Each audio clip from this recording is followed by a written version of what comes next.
ETF index mutual funds నేర్చుకుని stock మార్కెట్లో రాణించాలనుకుంటున్నారా? వెంటనే ఈ నెంబర్కి కాల్ చేయండి. అమెరికా ప్రపంచంలోనే అతిపెద్ద ఆర్థిక వ్యవస్థ, సూపర్ పవర్ గా చెలామణి అయ్యే దేశం. కానీ ప్రస్తుతం ఈ సూపర్ పవర్ అప్పుల కుంపటిలో కూరుకుపోతోంది.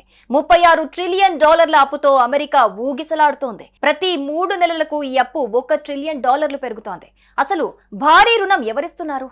తాజాగా వెలువడిన మూడీస్ రిపోర్టు అమెరికా అప్పు గుట్టురట్టు చేసింది.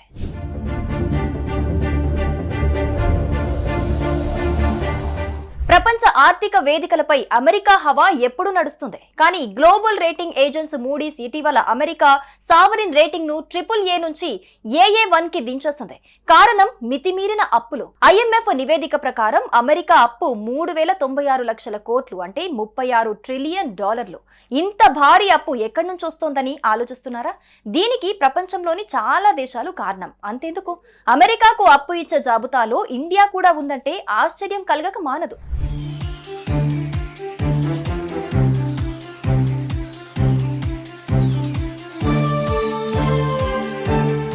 America loan global game. ఈ రుణంలో అతిపెద్ద భాగస్వామి ఎవరంటే అమెరికా సొంత ఫెడరల్ రిజర్వ్ సిస్టమ్. అమెరికా ప్రభుత్వానికి ఫెడరల్ రిజర్వ్ బ్యాంకు ఏకంగా $4.7 ట్రిలియన్ రుణం ఇచ్చింది. అంతేకాదు అమెరికా సామాజిక భద్రత, ఇతర ఏజెన్సీలు కలిపి $2.4 ట్రిలియన్ రుణం అందించాయి. కానీ ఇక్కడ ట్విస్ట్ ఏంటంటే విదేశాలు కూడా ఈ అప్పిచ్చే జాబితాలో ఉన్నాయి. అమెరికాకు అప్పులిచ్చే లిస్ట్ లో $1.1 ట్రిలియన్ తో జపాన్ అగ్రస్థానంలో ఉంది. $769 బిలియన్ తో చైనా రెండో స్థానంలో ఉంది. Britain, Luxembourg, Canada, Belgium, Ireland, France, Switzerland వంటి దేశాలు కూడా అమెరికా ట్రెజరీ బాండ్లలో భారీగా పెట్టుబడి పెట్టాయి. ఆశ్చర్యం ఏంటంటే భారతదేశం కూడా $234 బిలియన్, అంటే సుమారు 20 లక్షల కోట్లు పెట్టుబడి పెట్టింది.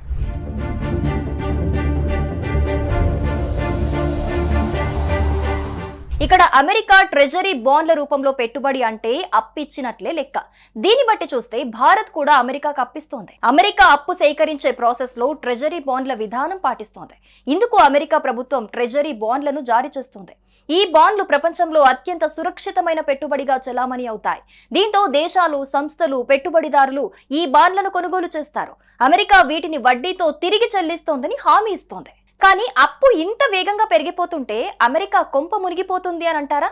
దానికి కూడా అమెరికా దగ్గర దారుంది.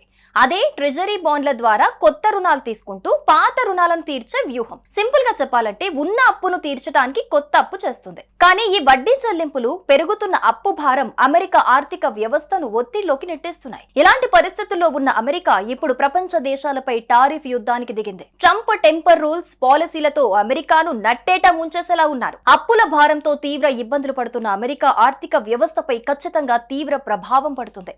ప్రస్తుతం అమెరికా పరిస్థితి అప్పిచ్చిన దేశాలన్నీ తుమ్మితే ఎగిరిపోయేలా ఉన్నాయి. ఈ నేపథ్యంలో అప్పులిచ్చిన దేశాలతో ట్రంప్ కయ్యానికి కాలు దువ్వటం మంచిది కాదని నిపుణులు విశ్లేషిస్తున్నారు. మరి అమెరికా ఆర్థిక బలంతో ఈ సంక్షోభాన్ని అధిగమిస్తుందా లేదా అనేది వేచి చూడాల్సిందే.